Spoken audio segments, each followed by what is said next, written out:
Jules Naleb, bonjour. Bonjour. Vous êtes auteur de bande dessinée, vous vivez à Angoulême et vous publiez Ish et Mima aux éditions Kinaï.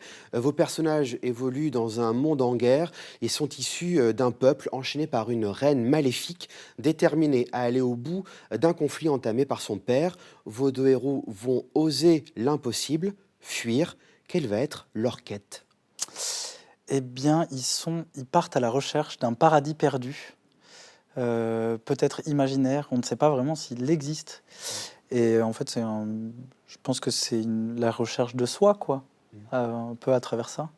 Alors, la guerre que mène cette reine Niwoline se nourrit de l'affrontement avec son frère et sa sœur. À eux trois, ils forment une fratrie divine. Et dans cette histoire, il y a les Scores, des dieux censés avoir été exterminés par le père de cette reine, et ils réapparaissent.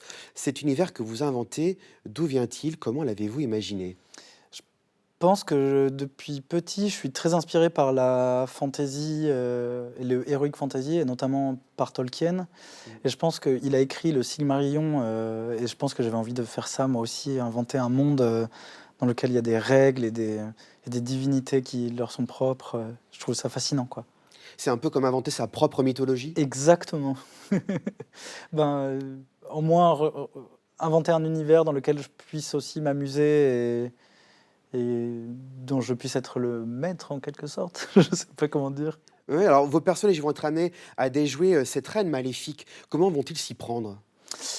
Eh bien, je pense que c'est un peu la question qu'on se pose à travers le livre, c'est comment on affronte une force qui est plus grande que nous et en fait, c'est à travers, l'amour qu'ils vont réussir à trouver des clés, l'amour qui se porte et l'amour qui porte, entre eux, l'amour qui se porte entre eux et l'amour qui porte au monde.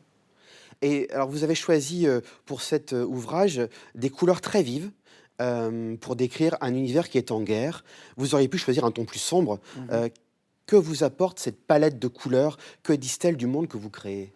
Ben, je pense qu'on a l'habitude dans la science-fiction d'avoir quelque chose de plus noir, un peu plus sombre comme ce livre, il est quand même, en tout cas pour moi, assez optimiste, je voulais peut-être à travers la couleur amener un peu plus de lumière ou d'espoir, dans ma vision, dans ma perception des choses. Alors on est clairement, hein, dans un univers de science-fiction, vous l'évoquiez tout à l'heure, mais votre BD, elle est souvent décrite comme, un sous-genre de la science-fiction, comme, du solar punk. Qu'est-ce que ça veut dire pour celles et ceux qui connaissent pas? Bah, je pense que dans les années 80, il y avait le cyberpunk, montrait plutôt des sociétés dystopiques, en ruine ou qui s'effondrent un peu sur elles-mêmes et je pense que le solarpunk va plus vers, les énergies renouvelables, la nature qui reprend un peu le dessus et peut-être un peu d'espoir quoi, plus que, un aspect un peu sombre. Donc ça reste très contemporain. Parlez-nous un peu, tout à l'heure, vous parliez de Tolkien qui avait été une référence pour vous. En matière de bande dessinée, quand on regarde votre trait de crayon, on a l'impression d'être proche de Miyazaki, proche du manga. Est-ce que ce sont des univers qui vous sont proches et quels sont vos auteurs, peut-être, de référence? Oui, bah, Miyazaki, c'est évident. J'ai grandi, en regardant ses films et puis plus tard en découvrant son manga hallucinant qui s'appelle, Nausicaa. Mais j'aime beaucoup aussi Taiyo Matsumoto dans le manga, Otomo et Akira, c'est une grande référence. Mais aussi plus récemment, je dirais, Linnea Stert qui est une autrice, suédoise, je pense et Léa Muravec qui est, une une super dessinatrice aussi, j'adore son boulot, quoi. Et qui donc, ont influencé un peu cette BD aussi? Complètement, ouais. Mmh. Jules Nalem, merci beaucoup d'avoir, répondu à notre Merci à vous. invitation.